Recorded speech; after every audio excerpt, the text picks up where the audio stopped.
Hello, you wonderful people, and welcome to another episode of Super-Fanta-Fi. This being a show where I talk about TV shows of the supernatural, fantasy, and/or science fictional genre. For today's episode, I'm going to talk about the latest episode of The Originals, the latest episode of Colony, as well as the latest episode of Reverie. Like always, if I'm talking about something that you want to listen to, you can always look in the description down below. I include a time when I start talking about each of the respective shows. So, for example, if you want to hear what I say about this week's episode of The Originals, you can skip to what I say about this week's episode of Colony, and/or skip to what I say about this week's episode of Reverie. But the first thing I'm going to talk about is this week's episode of The Originals. A great episode. Obviously, this is dealing with the aftermath of Haley's death, and it still doesn't feel right. It still doesn't feel real. Because to be truth be told, it's something I was really thinking about earlier today. The last time we had a major death in the show, at least amongst the main characters, was Cammy. I feel like she was like the last major death. I mean, I guess arguably you could say like Davina was, but then like Davina kind of came back, so it kind of like nullifies that to a certain extent. But nevertheless, the whole point is like it's kind of this day of like mourning, but like so many things are kind of wrong at the same time. Because for one, we find out that there's more people who believe in Greta's message, which I figured that would be it. I figured this would not start with Greta. She's had a long time to build up an army, and it does seem like Antoinette isn't 100. Like that was kind of my thought process. It did seem like I wasn't 100% sure where she stood in the whole thing. It does seem like she isn't 100% behind this because she's like, oh yeah, yeah, whatever. But like it's like turns out there are a crap ton of vampires. I wonder. I mean, Greta could have like gotten vampires worldwide. It isn't probably just vampires in New Orleans. I mean, there were probably all those vampires were vampires that came when they found out, oh, Greta had died. So it was time. This time we're going to flock to New Orleans to make this all happen. I mean, because New Orleans is the place to kind of put this all to bed, because it's like this is the one place in the entire world where you have all three supernatural groups living under the same roof, essentially. I guess at one point in time you could have called that Mystic Falls, but I don't know how true that is anymore. It seems like that's mainly more vampire territory and witch territory than it is, well, probably more so human now. But I mean, nevertheless, I'm getting way off track. But speaking of human, really quickly, Declan. Turns out, apparently, no one told him about it. Even Hope was like, what the hell? You seriously tell me no one told Declan? Which is like, that's going to turn ugly going forward. I'm really curious to see what that whole Declan thing turns into. It's just kind of been a little bit sprinkled here and there. I feel like that's just them setting it up potentially for a major plot point, but I don't know. We'll wait and see. But the fact of the matter is, there's all these people filled with hate. And even then, you still even have an Elijah not really being disgusted by this family. It's like, because in his mind, he still doesn't 100% regret what he did, because it's like, no, like, came in, your family needed me, but even, like, Antoinette's like, well, no, Haley died, like, she was someone you cared about, you might not remember it, but it's like, that's the elephant in the room we need to talk about, that was a woman you loved, yet died, but for him, it's like, no, I'm still about protecting your family, and, that's his own mindset, which ended with Klaus snapping his neck and biting, Antoinette, because it's like, get them the hell out of here, because the longer Elijah stays in town, because they were trying to, it's like, oh, I just want to do a gathering, Antoinette's like a send off, gathering for her mom's friends, people who believed in her, stuff like that, but didn't think it'd be into this large cult that it is, essentially, so. And at the same time, it's so interesting when it's all said and done, like, because I'm curious to see when it's all said and done, it's not just, like, with what happened, like, because when it came down to it, it's like, okay, cure her and you can get me back. But even then, Klaus was like, nah, who cares? You're no longer my brother, we're enemies. It's like, oh, you would do all that? Oh, obviously you're all doing it for her, so no. I was like, oh, wow. He's going to let Elijah watch as she dies. Is because like he literally had to do the same thing while watching Haley die, so he's going to make sure Elijah went through the same thing, essentially, just to kind of pay him back. But it's also because we find out later on the main reason why he didn't want to do it is because if Elijah ever did get his memories back, turned back into older Elijah, he'd never forgive himself for that Haley situation. But it's about making sure that the old Elijah doesn't come back to have to suffer for what present Elijah did, but it also wants to punish present Elijah, because it's like Marcel's like, you want your brother back, we can do this. It's like, no. It's like, what did he do? He came there, he stopped me from saving Haley, and she had that look in her eyes like, oh my gosh, she was happy, she thought he came there for her, but he didn't. That little glimmer of hope that she had was immediately ripped away. She's dead. Hope lost her mom because of him. So it's that thing of like, he has love for his brother, but because he loves his brother, he doesn't want his brother to suffer through that. But it's like, this man in front of him isn't his brother. So it's like, you want to suffer? Let him suffer, because that's not, I think he can kind of compartmentalize which Elijah is in front of him suffering. So it's kind of interesting. At the same time, like, Hope is pissed because it's like, no one's there. It's like, oh, all these people around, but like, none of these people knew Haley really. Then like, you have like Greta's followers showing up looking for Elijah and Antoinette. We also learned from Ivy, which I thought was kind of a powerful moment, because even Klaus was like, oh yeah, you're going to try and do something, just be a moment, get your revenge. It's like, no, she's like, I'm not stupid. You don't go after a man when he's burying the mother of his child. That's just the lowest low. Like, no matter what the circumstances may be, like, everyone across the board was like, you show mad respect to Haley, for one, not just for the past 7 years, between season 4 and now, but also just everything in general, like what she brought to this city, to everyone's lives, the impact she had on New Orleans in general. And that's kind of a message to like, never forget what she's done, like what she's brought to each of their lives, that there will never be anyone that can ever replace Haley, and it's just like, it still just doesn't feel real. Once again, it doesn't feel right. I'm hoping some plot thing will turn around. I mean, because it's like, once again, it's one of those things where it's like, well, when people die, they stay dead in this series. Like, there have been some instances in the past, but it's like, especially under her circumstances, once again, like, Supernatural, that's a hard line to come back from, especially where the whole like continuity, like where the Vampire Diaries world stands when it comes to like the whole supernatural side of things. So once again, there's like afterlife and everything too, so we know that kind of exists. So I mean, I don't know, we'll kind of have to wait and see in the long run, but it's so heartbreaking, because you even have Hope, because Hope still blames herself, because she's like, all this started because of what she did. In an attempt to get her dad back in town, she kidnapped her own mom, and it's like, because of that, everything fell out the way it did. So she blames herself. She's pissed at her dad, because it's like, he's half in and half out of her life. It's like, you were gone. I mean, because she also harbors the anger towards him, because it's like, you were gone so much of my life, like, which, once again, like for Klaus, it's because he was scared. He didn't want, because when Hope saw him like that, he didn't want her to ever see him like that. Because in all honesty, he can't stand the thought of being anything but her knight in shining armor in her eyes. Like, because he's always, from the very beginning, always doubted himself, because he thinks, like, being who he is, it's like, I'm too messed up, I'm too caught up in my own stuff, I'm too much of a monster to ever be a good dad. And that's why he kept his distance, because she saw a glimpse of that monster side. He couldn't take it. He was like, I can't have her look at me,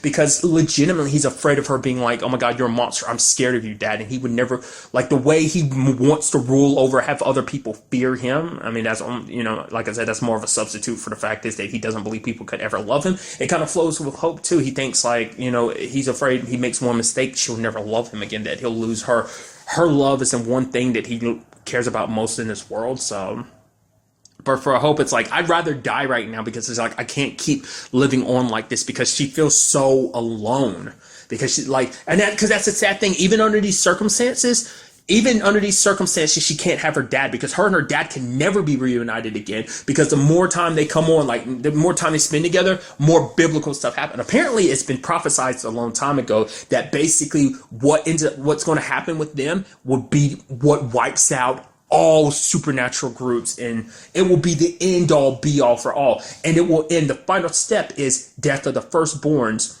which will hit so many people. For one, at first I was like, when that hit Elijah, I was like, no, stupid, Freya, because they ended up having to say, I was like, right, I always forget that Freya is the oldest. It's because Elijah was the oldest for such a long time, because Freya wasn't in the picture for such a long time. But it's like, it would mean the death of Freya, it would mean the death of Hope. Apparently, I mean, it would also mean the same thing for Ivy. I would assume maybe like a lot of people in this situation would die, because they'd be the technically firstborn. I'm sure, I don't know if Marcel's like the firstborn in his family technically or not, so...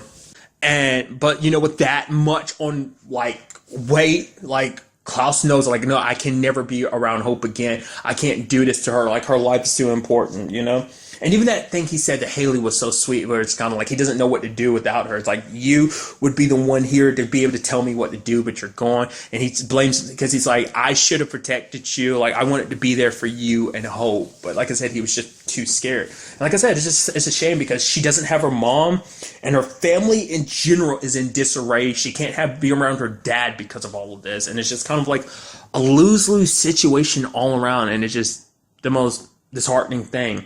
I mean, when it was all said and done, I mean, because it would have gotten crazy because Hope was going, like, she was ready to blow people up because it's like, you're trampling on my mom's, like, day, and, like, blew up one of the vans. She was going to go after the others, but they knew that would have just incited more stuff. People are already kind of afraid of Hope, too, so that probably would have just incited even more fear. But that was a sweet moment at the end where Klaus, like, no matter, screw the circumstances, I'm going to be here for my daughter on this day, and holds her hand. Granted, they couldn't stay like that for long because things weren't going to get worse. But even he says, I'll always be there for you. Call me. Freya can get in contact. We can do the astral projection thing, through magic and stuff like that. But we can never do this again because there would be just too heavy of a cost. And you have Hope because like I said, Hope sees everything in disarray. You even see like Freya breaking down because it's just, their family is so broken. But Hope thinks we can find our way back. Like we have to save each other. We have to save always and forever, And that's a question. Can they save always and forever? Will this have a bittersweet ending? Will it have a sweet? I mean, we don't know at this point in time because things could go either way in the grand scheme of things. What's interesting is the whole Elijah situation. And it's kind of interesting because Antoinette even admits she's kind of selfish. She admits her selfishness in the sense of like, she likes what's happened between her and Elijah. And she's scared if he gets his memories back, everything will change because it's like, oh yeah, that 7 years doesn't mean a lot when you have 1,000 years between you and your siblings, plus all that time, all the love he felt for Haley too. Like the guilt of what he did would break him. It seems like he's reaching towards the door when Vincent and Marcel tried to cure him, but it seems like someone else took his mind. Later on, we see that Klaus's mind was taken too. So either this is Greta's people, which I'm like, I don't know, because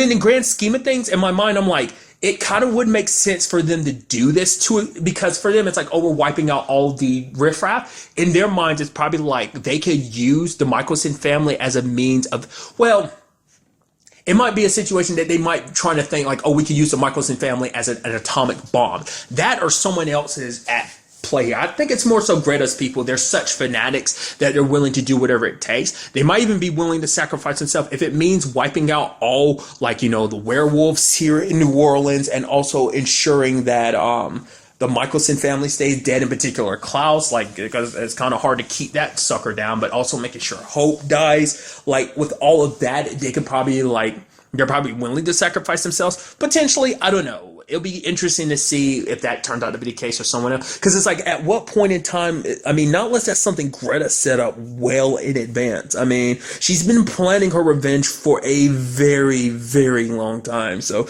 who's to say she doesn't have contingency plan upon contingency plan? Or if we end up finding out that Antoinette is not as innocent as we think she is, that this might be part of some extremely long con. Because it's kind of interesting, because even Elijah was kind of so secure about the situation, and he's like, you even getting his memory back. He was like, I'm not worried. So either he was part of this, which I don't think he is. The way he runs into Klaus later on is like, oh, I don't like this situation either. So I thought there was something more to it, but I guess he has such faith that he would still love Antoinette that nothing would really change when it's all said and done.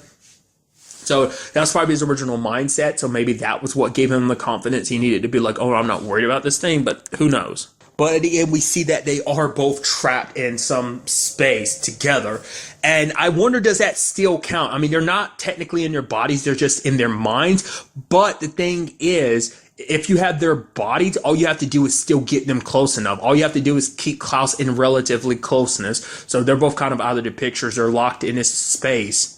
So I'm curious to see what that means. Because this is also the Elijah right now. This isn't the Elijah who got his memories back. He was close to getting his memories back. Maybe if he was able to get them back beforehand. But it also seemed like present Elijah was fighting it too, because even though he was kind of acting like he was secure with it, there was a part of him that was afraid of what it would mean to get those memories back. Everything associated with always and forever. Everything that they've been through over the many years, So it's definitely going to be interesting going forward with all of this. Also, like I said, Greta's people in general. Like I said, Antoinette and Elijah are still locked up, so Like I said, if they are connected to this situation, not unless this is something Greta set up on her own, but like I said, I'm still inkling like maybe this is something Antoinette set up. It's definitely going to be interesting too, because I wonder will we ever see any more Roman or not? Because after what happened, Hope is not going to want to see him, no matter, even if he backed down in the last second or whatever. Like, the fact of the matter is he still went through a lot of that. Like, no matter what the circumstances were, whether he didn't know that Greta, his mom, was going to try and kill Haley and Hope anyway, even if they bound themselves. Like, I'm curious to see, like, will Hope be willing to forgive him? Because even if she was, a lot of other people wouldn't be so willing to. Because even though Antoinette had nothing necessarily directly to do with this, like, even Marcel's kind of like, nah, like, who cares? You better hope for your sake that you're able to get to Elijah in time so he can give you that cure. You do see Vincent looking at her, so I'm wondering, is he a little sympathetic, or is it because there is a part of him that's like, I'm not outright saying anything, but I kind of agree with Marcel, because it's like, you and your damn family are the reason why things kind of turned out the way they did. And it also, bothers Klaus a little too, because it's like, I mean, to be fair, he was in the right, because these are terrible people. They were killing werewolves and stuff like that, thinking let's not beat around the bush. They're officially Nazis who've been killing a lot of people. So it's that situation of more violence begets more violence, because they were violent and Klaus went violent against them and killed August. That led to things getting to where they are. But it is that situation of like, was he wrong to step in like he was all those years ago? It's kind of hard to say, because him doing that led to things being where they are. But at the same time, it's like, if he hadn't done that, who's to say they might have killed off so many more werewolves? Like the ones they focus the most on seem to be werewolves. It seems like I don't think they like care for witches, but I think still like witches are treated just like humans. They're just food. So it's like the true abominations are obviously hybrids and werewolves. So also we had Keelan returning, because I was thinking that was not going to happen, because Freya had her phone pulled up to Keelan's number, but she just couldn't bring herself to dial it, because I guess for Freya it's kind of like she's dealing with everything right now, and she didn't want to drag. Keelan's free from all, the Michelson madness, and so it's like, I want to keep her away from it. It's like, it's selfish for me to try and rely on her, but Keelan comes the moment she finds out and hears about Haley, it's like, because she knows Freya's going to need her, it's like, because like I said, even at that point, like, Freya broke down, like, because you can't deny the fact is when it came to the Michelson family, Haley was glued to that old situation. Like, she was the one outside of the Michelson family that kind of helped keep the Michelson family together. You could make the argument she could, on a lot of occasions, be the moral compass amongst them, kind of much like Elijah. Like, they added kind of a balance to it. And without Elijah, without her, just there's no telling where the Michelson family is going to end up when this is all said and done. Like I said, this is a great episode. Still, still on the cusp of those somberness. So, of obviously Haley's death and everything. So I'm curious to see where all of this takes us going forward into the next episode. What else can Freya and Hope do with this situation? Like, if they can remove the hollow from everyone, there might be a means of fixing this. I don't know. Like I said, I don't see like the simple solution around this. It seems like it's going to be a very heavily complicated situation, but ultimately we'll just like I said, have to wait and see what happens. And now moving on to this week's episode of Colony, a great episode. A lot of things went down this episode we're going to have to break down. Well, it's very interesting. For one, it's obviously one big focus of the episode is the whole Snyder situation, which took me by surprise. Basically, when he came back, he actually had no interest in any jobs and stuff like that. He's like, no, I'm going to reap the benefits of what I did, just kind of soak it up, live the good life and stuff like that. But he has Helena constantly showing up every turn, like, oh, introducing him to this person and this person, people within the authority, this person, that person. Is like, oh man, look at the golden boy, look all you're able to do. But it's like, no, he didn't want any work. And at first I was like, why is she pushing so hard? That's so, I mean, I know Snyder is good, but is he like that good? And it's like, well, for one, all that he's done, so he's already got a reputation. Plus she knows who Snyder is. Like, he's one of the few, because in her wheel circle, like, it's even something that Snyder said himself, with Switzerland, of like it being like, oh, like the serpent's pit or something. I mean, that's not the exact words he used, but I'm paraphrasing, super paraphrasing here, but it was something like that. Like, that was kind of the reason why he wanted to quote unquote get out anyway, because he knew it was like a pit of serpents at the top of this whole authority situation. And Helena's kind of stuck in the middle of that too, so she needs allies. And who's one of those most smooth talking allies would be Alan. For one, they have a good friendship and stuff like that. She's helped him out, he's helped her out. Plus, in the position that he's in, like if she can have him backing her, she's good. But she also brought up an interesting point. In the fact of the matter is, it's mainly because Alan doesn't fit the mold of typical people. Like basically, there's an algorithm that which is kind of interesting to find out that that's what this is all about. Like an algorithm basically decided what position everyone would do. Like, because it seems like, because initially it was made by this dude who's played by Wayne Brady, interestingly enough. I was like, wait, is that Wayne Brady? It still catches me off guard from time to time when I see him. Even though I know he's an actor, it just catches me off guard when I think about it. But nevertheless, it was really interesting because basically he made an algorithm that it wasn't meant for this purpose, but they've applied it to this purpose. I would assume like the host and everything applied it to the purpose of like, oh, we're going to decide what people do. Granted, there's that whole thing at the beginning. It's like, oh, print it. He wants all that data collected. So it's like, obviously he's going to do something with it himself. So, which then begs the question, do you think that's what I'm kind of beating around the bush here. Like, I'm beating around the bush. I don't know how I said that. I'm kind of jumping around here is what I'm trying to say. I'm curious, is the reason why there's certain people that are left out of this system for that thing isn't necessarily because that's what the host want. What if he tapped into his own algorithm and made it so like, oh, the people you want are these people. He went through all these different people who are soldiers and stuff like that, people who be the last line of defense in this whole situation, or like he thinks will be the most qualified based on just all the data that's been collected. Like, what if he's the one that kind of put like a little snag in the algorithm to kind of exclude them, make them kind of top priority in some regards, like Broussard is, and just like Will is, like, you know, certain people on the list. That was immediately where my brain went with that, but maybe that turns out not to be the case at all. That's just immediately where my brain is on it. So, but it's just interesting because it's like the algorithm didn't account for people growing and adapting. And Snyder's one of those people. It's like, oh, you're supposed to just been like the governor of one block, but it's like, look where he is, and now he's gonna be, let's get the term used, golden boy, because it's like, but look where you are, because he's kind of an outlier. He's one of many, but you know, and it's just kind of like even more so reason why Helena wants him. And what's so sad is that you see him telling the story over and over again. You even had that one lady being like, oh, give me all the details. It's like, oh, it's such a good thing. All those traitors and terrible people died, huh? And he was like, it was actually pretty gruesome and stuff like that. And she's like, oh, why don't you tell me about it? He's like, what do you want to know exactly? He's like, well, whatever details you can share. Because for him, it's still the whole aspect of Charlie. For one, like, the fact of the matter is, Charlie wasn't even the only kid that was killed there. Let's not forget there were actually a whole bunch of other kids. I mean, maybe a good chunk of them got away, but I could have sworn there was at least one person I saw on that list was like 13, wasn't it? So there were some kids still there kind of wiped out too. I mean, that's the sad thing. I think what hit him the hardest about that, it seemed like the whole, even looking at pictures mess with it, because this is the first time Snyder's ever been a part of like a mass takedown like that. Like, there's been some stuff here and there, but he's never had to bear witness like the fruit of like the whole how things are operated by like the occupation. Like, he's never had to see that firsthand. Yeah, he's had to issue some stuff here and there. Latest some people's death, like the Geronimo things back in season 1. That's about it. It's never been anything major and bloody like that. Plus, it's also because it hits him hard because it's Charlie. Because whereas normal situation, it's like, oh, you never, for one, don't have to see the bodies, you don't have to see the blood, you don't have to see the gory details. Plus, they're just nameless people. He got to know Charlie for like 6 months. I mean, it's also because he's been attached to the Bowman family since season 1, so there's that too. But also they spent time with them. He took care of the kids too, so there's a bond created there, which makes it even more disheartening. Even more so because he got the file. I'm curious, like, why did he decide to do that? Maybe on some level he was hoping, like, if he looked at the official files, I was like, no, maybe it isn't real, but seeing it written down like that, it's like, yep, it's real.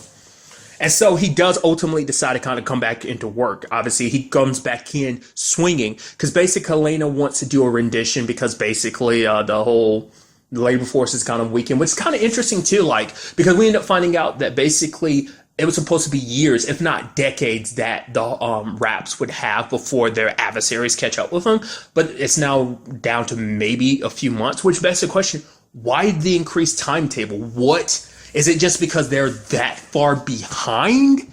I mean, because obviously they're far behind, like, where they wanted to be because they didn't expect, like, I mean, how did those guys catch up to you that quickly? Like, were they, like, what made the calculations go wrong to make you go, like, oh, actually they got to us faster? We're like, are they using some tech to track you down a lot faster? I'm curious about that.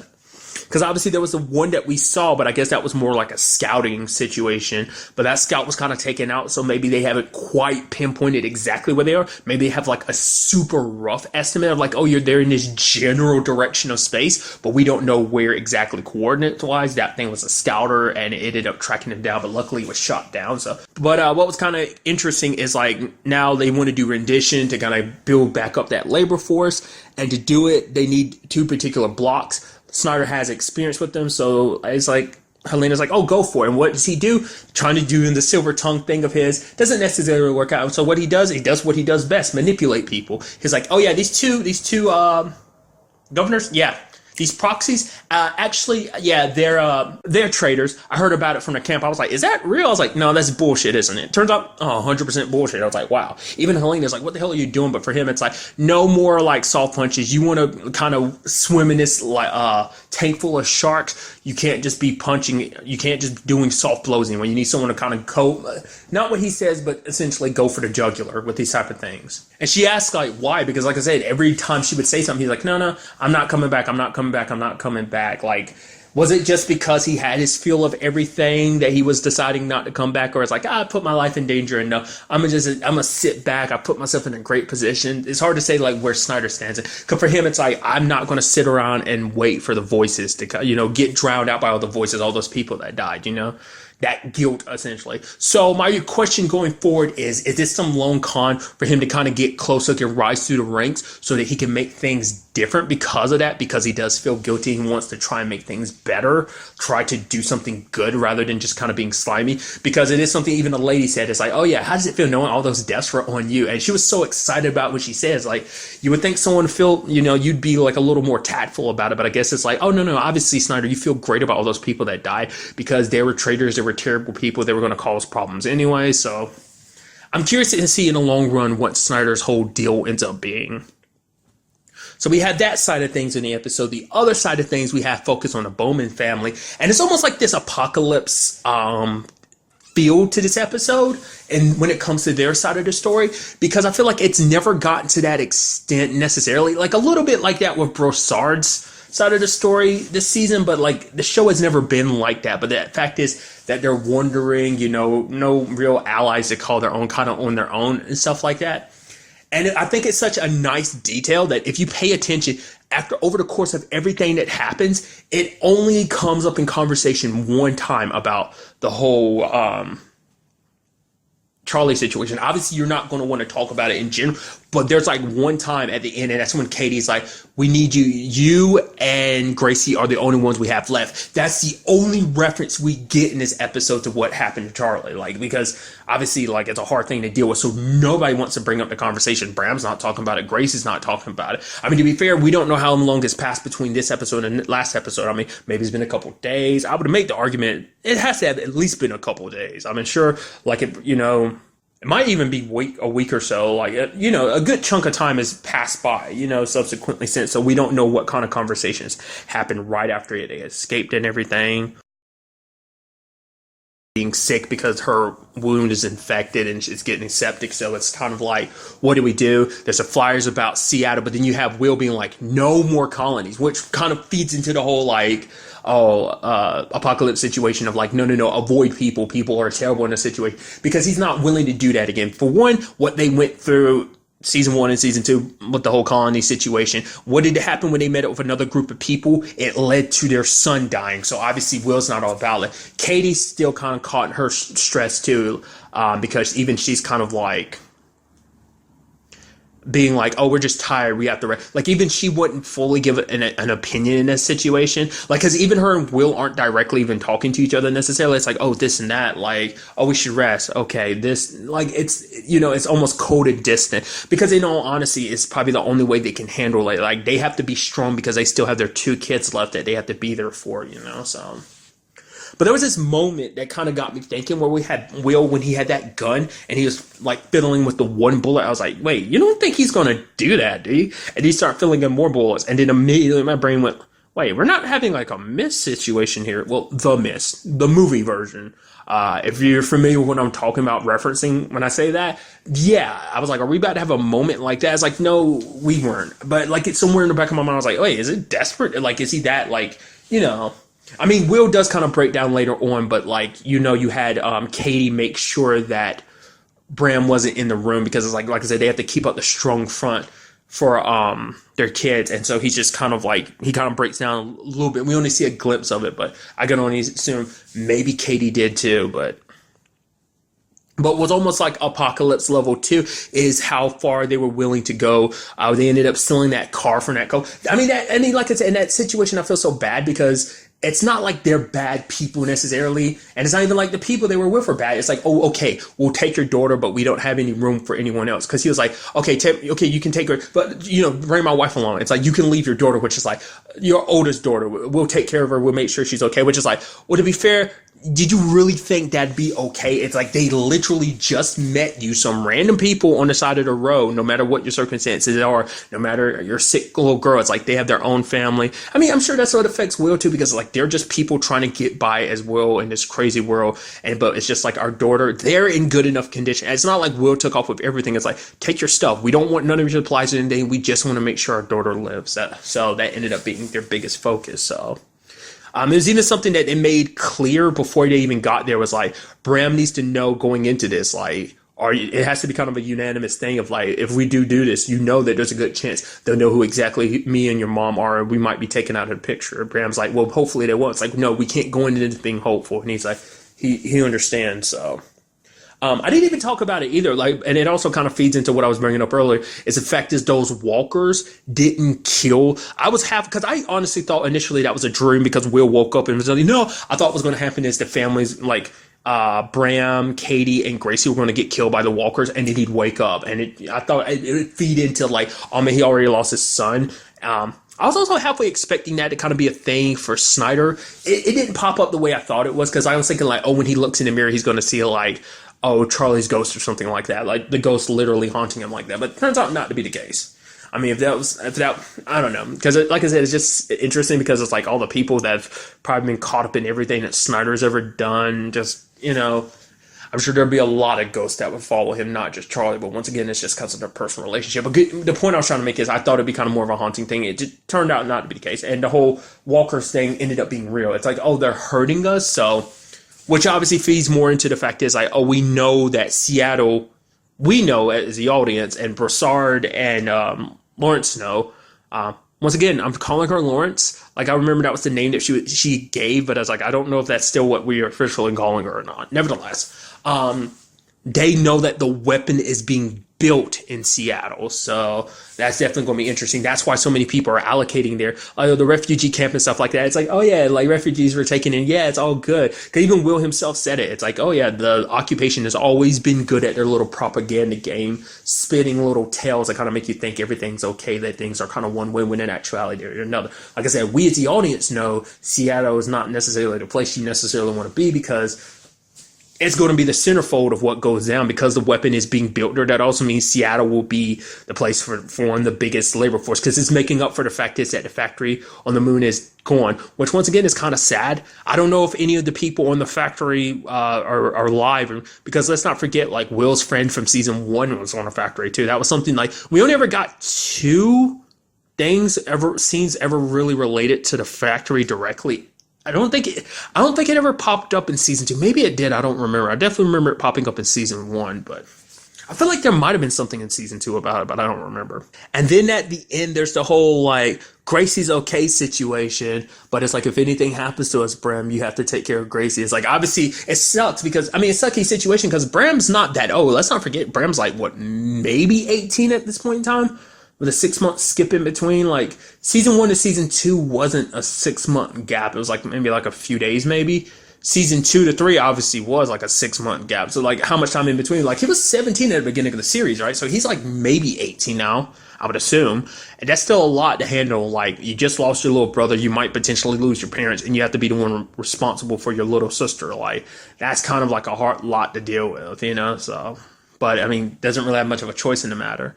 What we do see at the end is them asking questions, and Will thinks he's kind of getting away with it, but the computer says they know exactly who he is. But the question is then is like, why are they letting him just do what he wants to? Once again, it might feed into the whole like, oh yeah, like you're on that list anyway, so we're kind of like, okay, we'll let you and your family kind of associate your potentially. He's hooked up to that machine that is basically reading every step to determine like where he should be. Maybe they already have an idea. I mean, I'm curious to see what that ends up turning into. I caught glimpses of it next week's episode, but I really, obviously, a lot the tiny bits I peeked at are out of context. So I'm curious to see how this all plays out. It seems from the previews it's going to be very interesting, like the approach they take with the next episode. It's kind of familiar. It's kind of the word I saw pop up.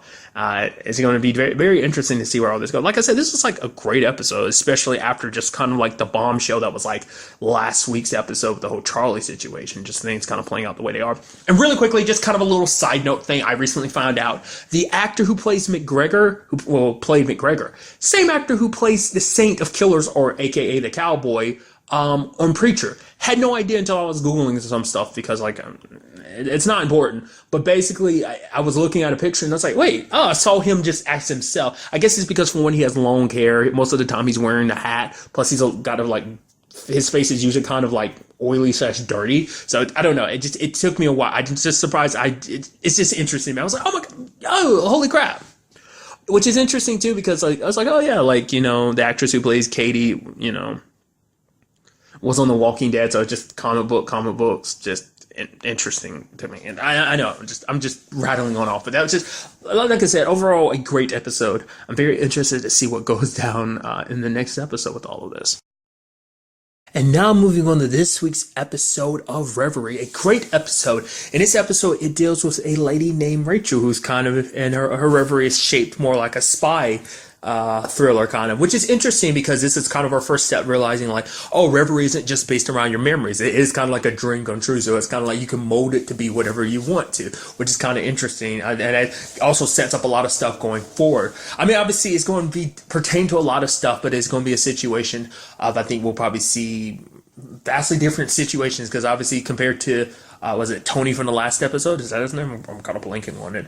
His was more so grounded in pulling from memories, which also, interestingly enough, things get a little more dangerous for Mara because she is more associated with the program, because the program knows her more now, it can physically interact with her. The whole freezing and looking at her thing, like, because last episode I was thinking like, oh, like when she walked into that door, I was like, oh, maybe that's because the program's like, oh, that person who's involved in the Reverie isn't, like, that's what I thought that was about. But then it happens later on, so I didn't really know. But it's like, oh, it's because the program like she was kind of like a foreign body, which I'm surprised it didn't immediately attack her. Maybe that'll be something that kind of eventually happens, but because she's recognized as being part of the program, she kind of gets thrown in it. It's like, oh, you're part of this Reverie, so we're going to treat you like you're part of this storyline or this game that's been set up essentially. So that's just kind of an interesting little detail they're going to throw in there. But it seems that Rachel kind of has like little trust issues. She keeps people at a distance. She pushes people away, even if no matter what the circumstances may be, she's always believing people are going to lie to her. Because it turns out like so much time was spent being lied to by like her mom. Well, her mom never told her anything because her mom died when she was younger, and her aunt, like who recently died, she ended up finding out some stuff that her aunt was keeping from her. But for her, this whole big spy fantasy was all about, because spies are tough, they can handle things on their own, they know that everyone is literally lying to them and just has some ulterior motives. Because she even got on Mark, because she's like, what kind of person who uses a gun, who is a cop, who doesn't like guns, decides to be a cop? It's like, well, she didn't always feel that way. Because I was about to say, even though she was kind of a negotiator, obviously you're going to still have guns, that just kind of comes with the protocol of being a cop in general. But it's like, after her experience, of course, she's not going to want to touch a gun again, especially like what guns ultimately led to kind of destroying her family. I mean, it was a tool in this situation, so obviously there's going to be a little trauma aspect to it, which isn't change anything. Her skills are still top notch. I doubt that was the Reverie playing, because I wonder, can she take advantage of any of the Reverie benefits? Like, oh yeah, because, no, it doesn't seem like she can, because Rachel was kind of sprinting. She was in good condition, even though like in real life she has the heart situation. But, you take Mara's kind of like, oh, you're catching her breath. So it's like Mara has to, like, I think because it seems like people's reverie's been to them, and she's kind of a guest, so the world's laws kind of apply to her. She can't, I mean, at this point in time, she can't really bend them like she could before. I'm trying to really think about the last episode. It didn't really seem like she necessarily bent the world, like because everything's still like, even though it is a virtual reality thing, it's still kind of grounded in a sense. So it's just kind of interesting when you actually think about that, because it's like she didn't give herself anything superpowers. Like, I mean, because once again, that's probably the situation of like, because they are using 2.0, she doesn't have full access to everything that she would be capable of doing. Or once again, maybe it's because she's entering someone else's reverie. Like I said, the rules kind of weigh her down. So even if she could do other stuff, she can't while she's in other people's reverie. I don't know. It's just kind of something interesting to think about. It's actually kind of sad in a long list of things, because like for Rachel, like she's got like this heart condition that's because of this whole reverie situation is putting a strain on her heart, and she could end up dying from it. But for her, she's so dedicated to this because she's tracking down Vader, which is not actually Vader, it's Vater, which is the German word for father. I thought that was kind of a nice. I also thought it was interesting too, because it looked like it was spelled Vater. I mean, which I guess could still be Vader, but it's kind of like, it's like, because everyone goes, you mean like Darth Vader? Which is like, that was, to my understanding, that's Vader. Or is it Vadar? I feel like that should be ER. I don't actually know. Not much. I'm not biggest Star Wars nerd. Nevertheless, anyway, the point I'm trying to get across is basically this all deals with her father. She ended up finding out that her aunt was lying to her the entire time. It's like, oh yeah, her dad. I was wondering, I was like, oh, did her aunt lie to her for a specific reason? Like, oh, like something bad about her dad? Because it was kind of interesting. Like, there was something that, like, Charlie said something that kind of made me thought like it was kind of implying something else, but it turned out not to be the case. I won't even bother mentioning what I thought it was, because it turned out to be stupid. Nonetheless, it turns out actually the reason why her dad was actually out of the picture is because Rachel's mom wanted it that way. It's just kind of like she wanted to be the single mom, which is kind of crazy in the situation. It was kind of like the deal they made from the beginning. And I guess her aunt honored that deal. And I guess the dad, like, probably finding out that Rachel's mom died, like, he wanted to honor that deal. It's like, well, this is what she wanted. And maybe the aunt probably pushed it too. So he kind of kept his daughter at a distance, but it's like, it's not like he ever forgot. And I thought it was kind of a sweet thing of like, she was worried about that, because first of all, it's like when Mara came to her, it's like, I know exactly what you're going through. Like, you don't want me here, but the fact of the matter is that situation of you push people away, you push them away, but truth be told is you want someone there. You think you don't want them, but you do, because sometimes you spend so much time alone pushing other people away that you just hope there's that one person who doesn't listen and stay. And Mara wanted to be that person for her. But even inside the program, even under these circumstances, even after meeting her father in the program, I love that she even brought it up too. She's like, oh my God, are you my dad? He's like, yes, I am your father. And she's like, wait, are you actually telling me the truth, or you just let me hear what I want to hear? I was like, see, because even again, she realized it was a program. It's not like she got completely lost into it, because it was just her way of finding answers she thought she couldn't get in real life. So, but at the end of the day, it was like, it's a program. It doesn't have the answers she wants. It's just because, like, if she wanted the answer, because she thought she'd never get the answers, because she was all alone. Like, the last remnants of her family died with her aunt. She didn't really have anyone else. She kind of pushed everyone else away.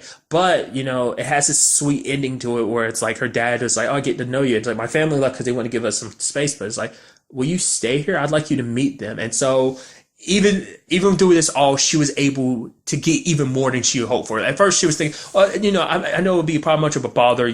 She was concerned, being like, oh, maybe you just, get spend a little time with me, answer some stuff, but I'll get out of your life. I don't want you to have to worry about me. I don't want to ruin things with your family. But it's like, no, you're family. I want you to be part of everything. So she got so much more than she could even imagine. So it kind of had a very nice, sweet ending to it. So I thought that's kind of nice. Some other things we need to break down in this episode is, for one, the whole Mara situation. Kind of wasn't expecting it to come up. They're like, yeah, the realization kind of kicking in for her, because Charlie saw her running after her, like calling out her niece, knew she was seeing stuff. So Paul tells her what happened. She says 2 instances, but she is kind of lying, because there was actually 3 instances. One was in Reverie, twice in reality, but I don't know, maybe one of those times in reality she doesn't count it, because it popping up in Reverie might actually be something else. That might be a like that might not just be on her. That might be something more on a program problem. But like I said, she said twice, so I don't know, and she never specified, so I don't know, because like.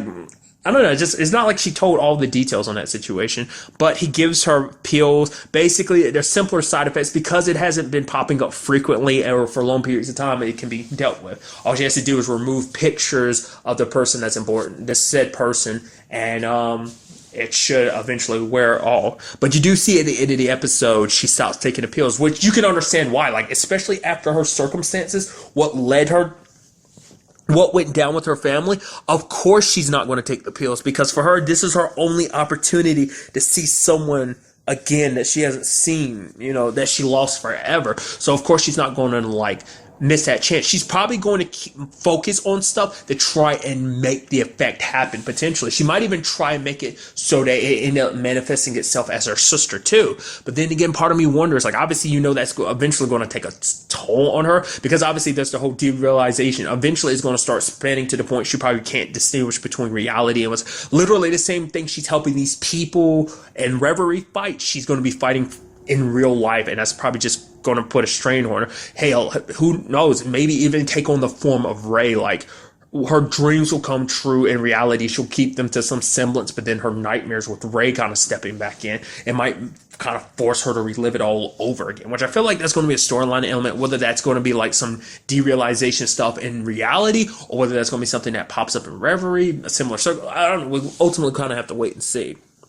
But another conversation that I found fascinating too was the one between Charlie and Monica, where Monica was like, why do you care so much about her? Like, it's like, oh, she's jumping in from Reverie to Reverie. Obviously, that's going to do something to people. It's like, you never cared about any problems with the tech before. It's like I said, because that was what I thought in the premiere was kind of like, it seemed like Charlie was more in this for the tech. Like, obviously, he's more concerned on like, oh man, all these people that's kind of what it seemed like it was with like Lexi too. It seems like that was kind of more her concern as well. But it seems like Charlie legitimately cares about Mara. Why exactly? Is it because of her past? Is there something about her past that he doesn't know that he's secretly trying to make up for? Like, because the reason why things kind of turned out the way they did, like, we know that he called her while that whole Ray situation was going down, then the police showed up. So not unless there's more to it. Like, we might end up finding out that, I mean, how long has Reverie been around? How long ago? Well, no, because I'm about to say, yeah, that whole thing with her niece and her sister was 2 years ago. So what if we end up finding out that the reason why is because Ray was part of an initial programming with Reverie, and maybe he had some like derealization and that led to him committing a crime. So that's why Charlie cares so much, because it's like the reason why she's in this state is directly my fault. I mean, I don't know. That's kind of a just random out there theory I'm kind of throwing out there, because it's like, why else would you go? I mean, above just the fact that you work together, you care about her. There has to be something there that led to that. Because like I say, even Monica's like, what? But even Charlie quickly changes the subject. So it seems like he's trying to keep those both separate. Because even Monica, even he was like, oh, what's that all about to Mara? But then he's kind of like, yeah, that's my problem to deal with, because it's like, oh yeah, she's kind of an investor in this whole thing, and she comes here in person. So I don't know, like I said, the premiere made me kind of think like Charlie is shady, which I still kind of feel like that's the case. But at the same time, I feel like, oh no, maybe there's more to Charlie. Maybe I shouldn't kind of just completely shut him down. Maybe obviously there's more to this. So ultimately, we'll see. But another interesting thing was the fact is the conversation between Mara and Lexi. Because we ended up finding out from Paul, like, in fact, obviously it is her brother, but it's her twin brother, which makes that loss even more impactful because, the whole twin connection. So also the conversation of her parents came up, and it's like, oh, do your parents ever come to visit you? It's like, why? It's like, well, she didn't answer the question, which, I mean, obviously it seems like she doesn't open up about herself at all in general, but it makes you wonder, is it a situation of like, is her parents not alive anymore, or is it just her and her parents aren't really on good terms? Because it is a situation of, even Paul's like, no one knows what happened between her and her brother. So maybe it's something that's her fault, that she blames herself, her parents blame her or something. I don't know. What's really interesting too, really quickly, is that this all kind of got sparked because Dylan made a reference to him and Lexi playing spy themselves a long time ago, which also led to a different conversation, which kind of goes back to what I was talking about Charlie with the whole thing of like, he's like, yeah, a man needs his privacy because it's like, yeah, Dylan, I said, yeah, we could do this in my office, but I don't want you in my office. That's why, because a man needs his privacy. It was like, yeah, okay, it makes me kind of feel like you're doing even more shady stuff that you don't want the overhead computer to know about that. Also, side note, didn't even reference it, but it's like, Mara's got her official office now, so that's pretty neat. But getting back to it, it's like she seems nonchalant about the situation. It's like, oh, you want me to unlock this computer? You could literally get anyone else to do it. But it's like, no, you're the best. I think it's just because Mara's trying to get to know everyone. You know, it's like we're going to be working with you guys on a regular basis. So it's like, oh, we're part of the same team. So obviously, we're going to get to know you. And it just seems more like a hindrance, like the whole like everything that's happening. It doesn't seem like it's stopping Alexis. It just seems like she's going like, yeah, whatever, who cares?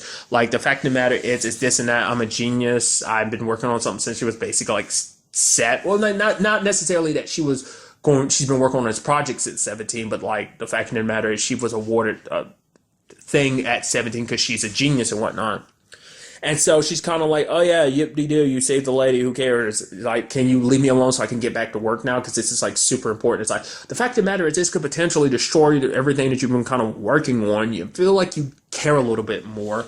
Which is interesting. I say that because then you see her light up the moment Dylan's like, oh, you want to play? She's like, hey, yeah. And even Mara catches that. Like, she doesn't seem, you never see it through any other point in the episode, but the moment it's Dylan talking, so she's like, of course. You see her smile and happy. She's delighted. Oh, I'm going to put my project on work. But everything else is just kind of like, I got to work on this. So obviously, the premiere kind of made me think this makes me think even more like whatever she's working on has to do something with Dylan. Like I said, like this whole Reverie thing is a precursor because I feel like because I think whatever she's trying to do with Dylan, whatever she's got planned is to go beyond Reverie, you know, because it's like Reverie is all an illusion. It's based on memories and stuff like that. And it's probably a situation of she has so many memories she'd rather not kind of go back trailing through. So that might be a contributing factor. I don't know. I'm very interested to find out like what her whole deal ends up being and the whole question of like her parents and stuff like that. Like I said, overall, a great episode. A lot of interesting things, kind of learning a little bit more about the characters and kind of just how things kind of work a little bit more with Reverie. So, very interested to see what the next episode has in store for us. But really, that's all I wanted to talk about. Till the next time we meet, be happy, be safe, live life to the fullest, and enjoy it. Good day and good